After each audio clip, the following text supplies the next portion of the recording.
Nah kalau di rumah begini kita nggak bisa Pak, sulit Pak. Baru kalau umroh jadi kan bisa keturutan tenan gue. Ya, keturutan tenan. Kalau di rumah berat gitu. Kadang-kadang kita anak-anak harus sakit, kemudian harus mengantarkan kemana, ada keperluan yang nggak bisa ditinggalkan. Maka yang ada adalah optimalisasi, dan kita belajar untuk memaksimalkan ibadah terutama di akhir-akhir Ramadan ini. Jadi yang pertama itu yang dilakukan oleh Nabi, diceritakan oleh Aisyah. Yang kedua apa yang dilakukan oleh beliau? Yang kedua yang dilakukan oleh Nabi SAW adalah ahya lailahu. Beliau hidupkan malamnya. Beliau hidupkan malamnya. Sedikit istirahatnya di waktu malam. Di 10 akhir Ramadan. Sedikit tidurnya. Ya.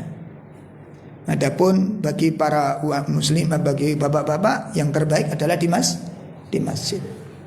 Usahakan kalau memang memungkinkan di masjid-masjid kita untuk bisa mengoptimalkan ibadah tersebut. Yang ketiga apa kata beliau? Yang dilakukan oleh Nabi adalah wa aiqadha ahlahu, dan beliau apa? Membangunkan keluarganya. Ya. Nah, kemudian jamaah sekalian, disebutkan di dalam sebuah hadis tentang bagaimana Rasulullah SAW mengoptimalkan ibadah ini dari sisi kedermawanan. Dari sisi apa? Kedermawanan.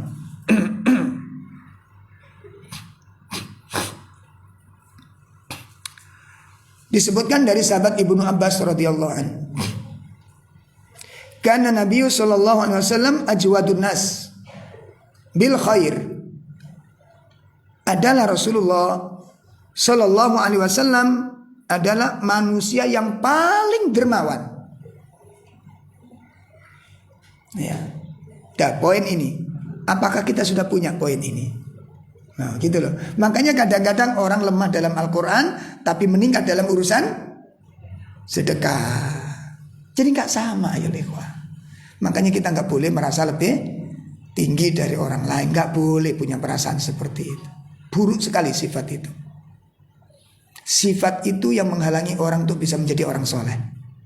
Ketika orang merasa dirinya lebih baik dari orang lain. Allah mengatakan fala tuzakku anfusakum.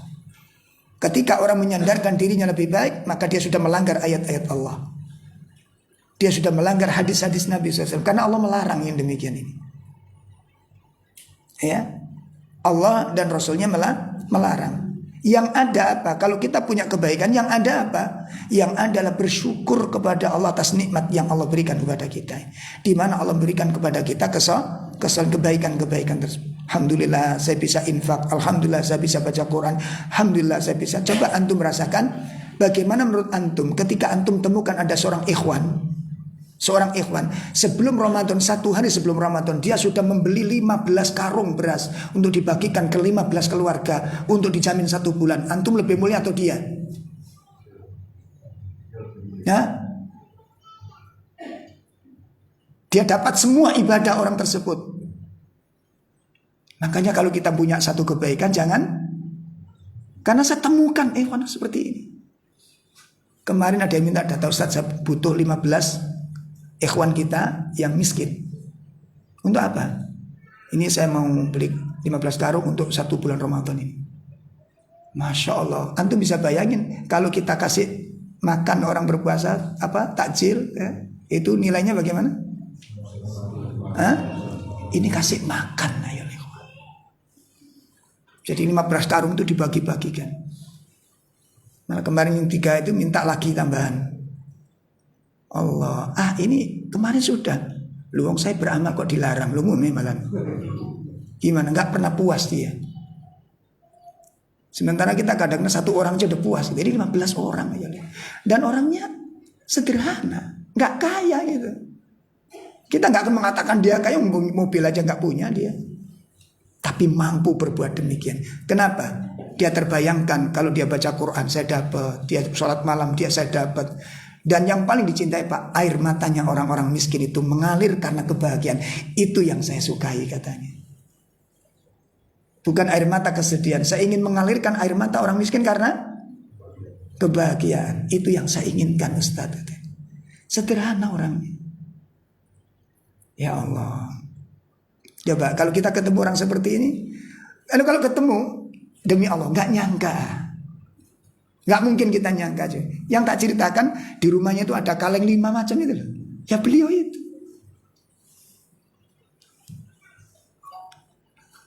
Kemarin saya bantu buka untuk yayasan saya itu sampai 3 juta itu per bulan. Iki infaki piro to jani ngono. Duit piro kan ngono, kok gak tuku mobil ngono. Kalau kita kan wis memeti. Allah, ketika ini sudah, loh saya beramal kok dilarang loh gitu. Gimana menghadapi orang begini gimana? Makanya nggak bisa ditebak-tebak kebaikan itu.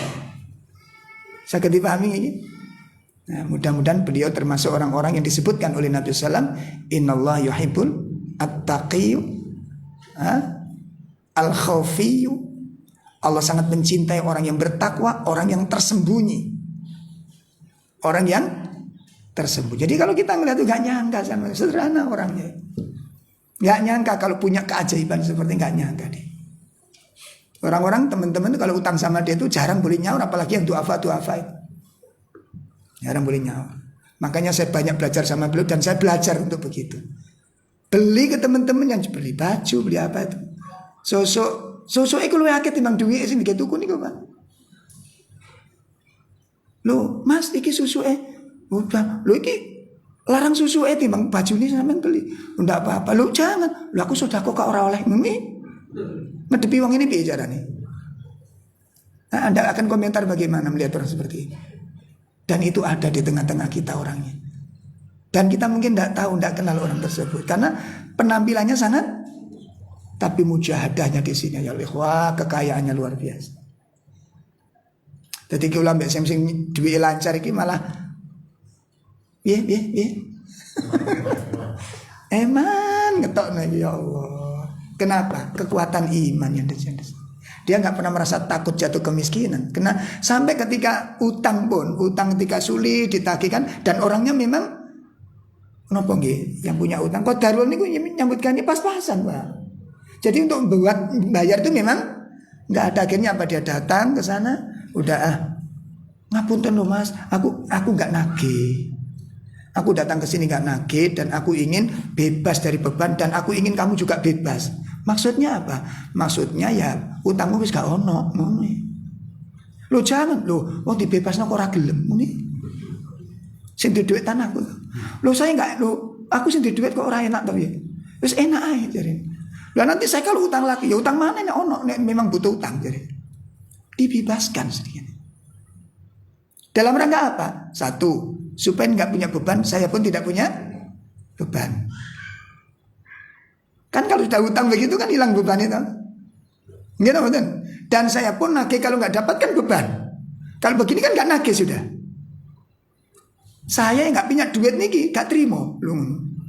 Aku sih nggak punya duit malah ora terima. Lu Mas, tagine seoleh-oleh. Lu sampean nggak punya duit kok malah bingung. Ngene. Lah aku ya langsung mingkem tau. Aku iku lha opo ngomong yo. Lu maksudku ngene lho Mas. Kan duit itu sampean hilang berarti kan? Ustaz, apa ada uang disedekahkan itu hilang? Klep. Ini yang sulit dicari pola pikir seperti ini. Apa ada uang yang disedekahkan itu hilang? Jawab piye, Pak? Jawab piye? Kasih jawab yang bingung ya. Ini katakan mujahadah itu. Jadi memaksa diri untuk taat kepada Allah Subhanahu wa taala yang pertama. Lah yang kedua, mujahadah yang kedua adalah mujahadah an yujahida nafsahu, yang memerangi nafsunya, memerangi dirinya, ya, an yubaidan anil maksiat, untuk menjauhi perkara-perkara maksiat, wasyarr, dan segala keburukan, waradail, dan semua sifat-sifat rendah disingkirkan semuanya. Masya Allah. Ini mujahadah yang kedua. Mujahadah menjauhi perkara-perkara yang maksiat, menjauhi segala keburukan, dan melepaskan diri dari sifat-sifat tercela yang ada dalam dirinya. Lah ini butuh kecerdasan, Pak. Butuh apa, Pak? Kecerdasan tentang apa? Kita teliti nggak tentang sifat-sifat tercela yang masih ada pada diri kita ini? Apa kita masih punya sifat-sifat tercela atau sudah terbebas dari sifat-sifat tercela ini? Ini butuh apa? Kecerdasan, ketelitian kita melihat diri kita sendiri. Makanya Nabi SAW menyebutkan di dalam hadisnya, hadis ini secara sanadnya dhaif, namun maknanya benar dan dipakai oleh para ulama untuk nasihat. Apa kata beliau SAW mengatakan, al-kayyis, orang yang cerdas. Definisi cerdas menurut statement Rasulullah SAW adalah, pertama, mandana nafsahu. Yang kedua, wal amala lima ba'dal maut. Orang yang cerdas itu dalam versinya Rasulullah SAW adalah orang-orang yang mandana nafsu, orang yang mampu mengevaluasi dirinya. Yang dikatakan mampu mengevaluasi dirinya itu mampu memilah-milah sifat-sifatnya. Ini sifat baikku ada sekian, ada sifat kekuranganku ada. Itulah orang yang cerdas. Dicatat sifat-sifat. Saya punya sifat dermawan, saya punya sifat semangat, saya punya sifat sabar, saya sifat penyantun, saya sifat sosial, sifat kebaikan. Sudah saya catat ada berapa poin sifat-sifat kebaikan saya. Itu satu. Yang kedua, evaluasinya sifat-sifat buruk kita ada enggak? Alhamdulillah Ustadz, setelah ngaji sunnah saya gak punya sifat buruk. Masya Allah. Jadi maksum sekarang. Persoalannya al-ikhwah, mampukah kita mendeteksi keburukan-keburukan kita ini? Karena jihad yang kedua gak mungkin bisa dilakukan kecuali orang yang cerdas. Yang dimaksud cerdas di sini apa tadi? Mampu menemukan titik lemah pada dirinya sendiri. Pripun kula mbak sampean akan memperbaiki diri kalau nggak menemukan aib? Pripun, Mbak? Sebuah kegagalan yang tidak disadari, dan itu akan menjadi penyesalan yang panjang ketika kelemahan, kerendahan, sifat-sifat kerdil kita bawa menghadap kepada Allah, sementara kita menghasung diri kita adalah orang yang baik, dan Allah bongkar semuanya di sana itu. Allah. Yauma tubelas saroir, pada hari dibongkar semua rahasia oleh Allah Ta'ala. Ini yang memalukan nanti, ayo. Seperti orang-orang soleh ketika dipanggil, orang yang jihad dipanggil, ahlul qori dipanggil, ahlul sedekah dipanggil, ternyata semuanya dibungkus di atas riya. Allah mengatakan kadzabta, perbuatanmu ini dusta, perbuatanmu ini bohong, perbuatanmu ini riya, dibongkar oleh Allah itu, sehingga tidak tersisa catatan kebaikan di dalamnya. Nah ayo ikhwah, maka mujahadah itu dibagi menjadi berapa tadi? Menjadi dua. Yang pertama, mujahadah untuk taat kepada Allah Subhanahu wa taala. Yang kedua, mujahadah. Nah, makanya kebaikan-kebaikan itu kalau bisa pas nganggur-nganggur jangan catat. Kita punya buku catatan, ya. Ketaatan-ketaatan itu apa saja yang diperintahkan oleh Allah, kebaikan-kebaikan yang diperintahkan. Nah, dari catatan ini lalu kita coba kasih cawang, kebaikan yang sudah mampu kita lakukan yang mana? Apa semua kebaikan sudah mampu kita lakukan? Hah? Berapa persen kebaikan yang sudah mampu kita lakukan? Itu poin pertama. Poin yang kedua, betulkah ikhlas kita ketika melakukannya? Seperti kita berbuat baik sama orang tua, dipanggil orang tua datang, kemudian diminta ternyata orang tua gak cocok, apa tetap ikhlas? Ini evaluasi yang harus kita lakukan, ya, sehingga betul-betul kita ini berjalan tegak di atas manhaj salaf, di atas jalan orang-orang terdahulu yang soleh, dari kalangan para sahabat yang mulia.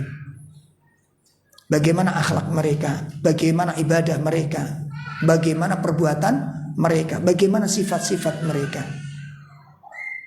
Ini bersemangat untuk meniru mereka. Mujahadah di dalam mentaati Allah Subhanahu wa ta'ala. Yang kedua apa tadi? Mujahadah dalam rangka menjauhi segala maksiat. Segala maksiat. Apalagi ini Pak, La haula wala quwata illa billah. Siapa yang tahu kita bermaksiat sendirian? Siapa tahu? Kalau nonton TV konangan istri, nonton TV konangan anak, tapi dengan memegang ini, siapa yang tahu? Kita menikmati kemaksiatan. Siapa yang tahu? Nah, diam-diam kita nonton dangdut. Siapa sih ngerti? Apalagi pakai kabel wis gak krungu blas tekan jopo. Anaknya muncul, dangdutnya diganti murojaah. Iya, siapa sih ngerti nek wis ngene iki?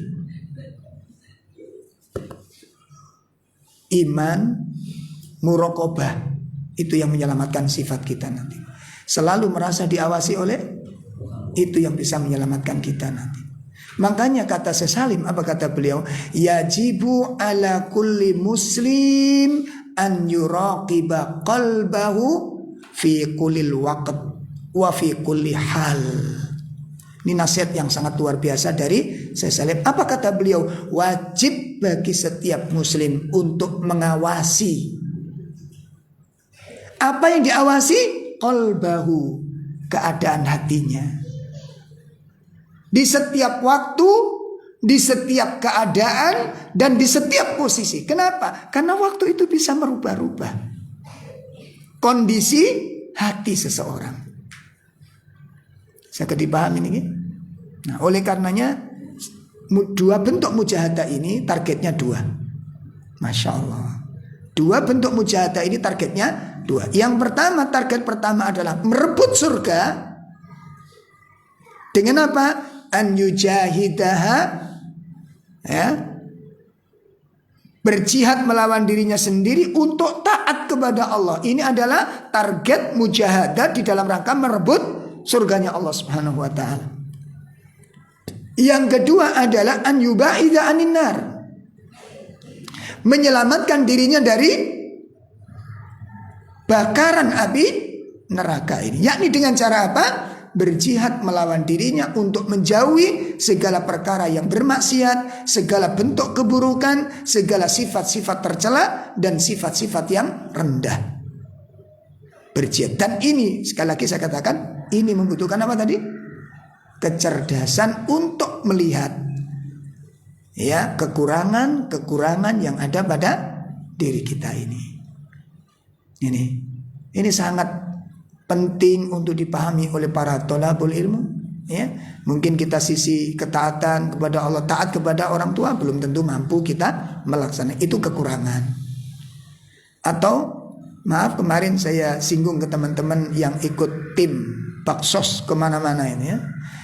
Banjir datang, luar biasa, ini amal soleh luar biasa. Tapi nyapu halaman rumah tidak pernah sekali. Ini kan aneh. Aneh apa enggak? Begitu dengar bencana Bengkulu berangkat 4 hari di sana, Masya Allah. Ini amalia luar biasa. Persoalannya di rumahnya suka nggak bantu istrinya.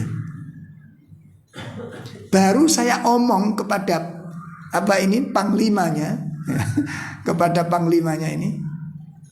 3 hari panglima tersebut ditelepon oleh para istri ini. Ustaz, tolong suami saya dinasihati. Kerja bakti di luar semangat, di rumah malas Ustaz. Iya, langsung si Ustadz telepon saya, Ustadz bener Ustadz antum nanti. Makanya saya ngomong ini coba belajar dari mendalami kasus-kasusnya. Banyak kasus-kasus seperti itu. Ya, semangatnya luar biasa di luar, tapi begitu masuk di urusan rumah tangga, malasnya minta. Lah kan sebuah apa nih Pak? Cacat kita. Nah, kalau kita membantu mana yang lebih utama? Keluarga yang paling dekat hubungannya dengan kita yang perlu didahulukan. Bukan dilarang antum sosial, baksos, itu sangat mulia sekali, sangat mulia. Namun harus diimbangi skala prioritasnya mana. Saya kata paham ya? Lah yang wajib enggak yang sunnah diutamakan. Ini podo karo sampe niki sabuan ning ora celonoan ngono lho. Wajib iku dhisik, ngono lho. Saged paham niki? Ada skala prioritas, Pak. Sampeyan pakai ikat pinggang boleh, tapi celonoan dhisik gitu loh. Pakai dasi silakan, tapi pakai baju dong. Enggak kayak klambi, kayak dasian klontang, klandung ngono kuwi. Tapi ini. Nah, ini namanya kualik, kacamata terbalik kita dalam melihat sebuah permasalahan ini. Nah, ikhwan-ikhwan sekalian, Bapak Ibu yang dimuliakan Allah, inilah penjelasan singkat tentang mujahadah. Jadi dalil-dalil mujahadah belum kita bahas ya, tentang ayat-ayat mujahadah, kemudian hadis-hadis tentang mujahadah ini belum kita bahas. Kita baru membahas tentang definisi dari tentang penjelasan singkat tentang apa itu yang dimaksud dengan mujahadah. Di 10 malam terakhir ini mari kita berdoa minta tolong kepada Allah Subhanahu wa taala supaya semangat ibadah kita tidak luntur. Kunci terakhirnya, orang semangat atau tidak di dalam bergerak, kuncinya pada 2 hal. Saya ulangi, ya, orang itu semangat, antusias, tidak pernah capek, tidak pernah bosen, ya, dalam sebuah kebaikan, hidup atau tidaknya, semangat atau tidaknya, cepat atau lambatnya, ya. Motivasi atau santai-santainya itu tergantung pada 2 hal. Ataupun metode cara mendapat Lailatul Qadar itu teori, Pak. Paham? Itu teori. Orang menguasai teori belum tentu bisa melaksanakan teori itu. Saya ngerti, paham? Makanya kalau berenang jangan latihan di atas kasur. Anda hanya menguasai teori, harus digerakkan, coba masuk ke dalam air, gitu loh. Paling-paling kita mendapatkan 2 metode itu, gaya batu tenggelam dengan batu kambang. Ya demikian. Kuncinya pada ini, Pak, pada 2 ini. Tergerak atau tidak, seperti kita optimal nggak baca Quran, capek nggak kita baca Quran, capek nggak kita sedekah, capek nggak berbuat baik. Kuncinya pada 2. Pertama, tergantung dari cara pandang Anda. Cara pandang Anda itu yang menentukan semangat atau tidak dalam beramal ini. Kuncinya di situ, Pak. Maksudnya cara pandang itu apa? Lailatul Qadar itu kita hargai berapa? Kalau Allah menghargai Lailatul Qadar itu khairum min alfi syahr, dan Rasulullah menghargai Lailatul Qadar khairum min alfi syahr, makanya beliau semangat dan tidak pernah capek dalam urusan ini. Dan para sahabat pun mengikuti Nabi, menghargai Lailatul Qadar itu khairum min alfi syahr. Makanya beliau tidak mau kehilangannya. Karena menurut beliau ini sangat mahal. Orang yang memandang sesuatu mahal, tentu dia tidak akan mau kehilangannya. Dan kalau kehilangan, dia pasti akan merasakan kegelisahan yang sangat mendalam. Ya Allah, tadi malam saya ketiduran, sedih sekali, ditebus siangnya ini supaya bisa mengganti malam itu. Karena mahal, Pak. Ini yang pertama kuncinya. Kita hargai berapa Lailatul Qadar ini? Tergantung cara pandang jenengan. Gimana? Engko di masjid gini ono itikaf tibae chattingan tok isine, ya Allah. Wis turune gerdu ae, Pak. Turun gerdu kono ae. Fitnahnya lebih buruk teman-teman. Ya, atau nyetel game. Ada teman-teman sudah longgar, capek-capek ya redan gitu ya. Apa namanya? Untuk nyantai-nyantai nyetel game, rugi berat ini untuk di masjid. Ya, ini yang pertama. Yang kedua, kunci yang kedua menjadikan orang bergerak atau tidak, mujahad atau tidak, lemes atau tidak, bosan atau tidak. Kunci yang kedua apa?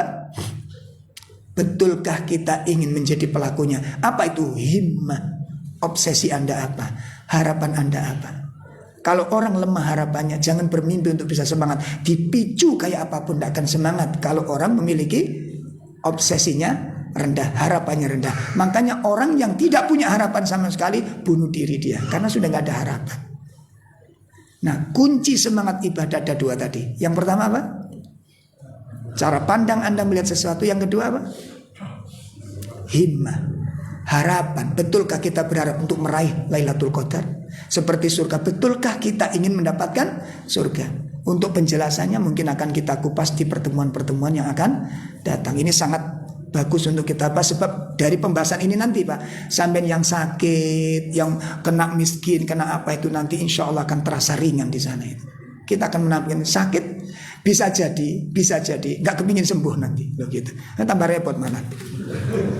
Nah, karena kenikmatan itu ada harapan-harapan yang besar di sana.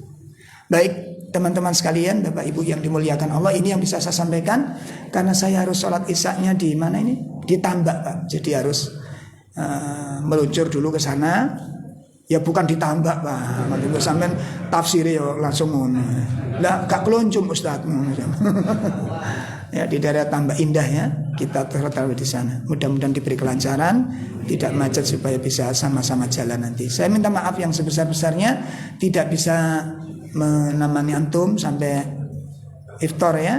Mudah-mudahan apa yang sedikit kami sampaikan secara ringkas dan sederhana ini menjadi ilmu yang bermanfaat buat kita semua. Supaya sisa waktu yang masih ada, mari kita rebut dengan kemampuan yang ada. Yang mampu dengan Quran, yang mampu sholat sunnah. Apa yang bisa kita lakukan? Dan di masjid kalau bisa bersih-bersih masjid, bersih-bersih kamar mandi. Itu pahala-pahala yang terlupakan. Nah, atau resik-resik embong. Ya dia di depan sini, sampai ke sana-sana gak itikaf nanti antum jadi. Wallahu alam, ini semua kita serahkan sama Allah. Mudah-mudahan Allah menolong kita dan menerima semua amal kita. Kurang lebih mohon maaf. Wassallallahu ala nabiyyina Muhammad. Subhanakallahumma bihamdika asyhadu an la ilaha illa anta astaghfiruka wa atubu ilaik. Assalamualaikum warahmatullahi wabarakatuh.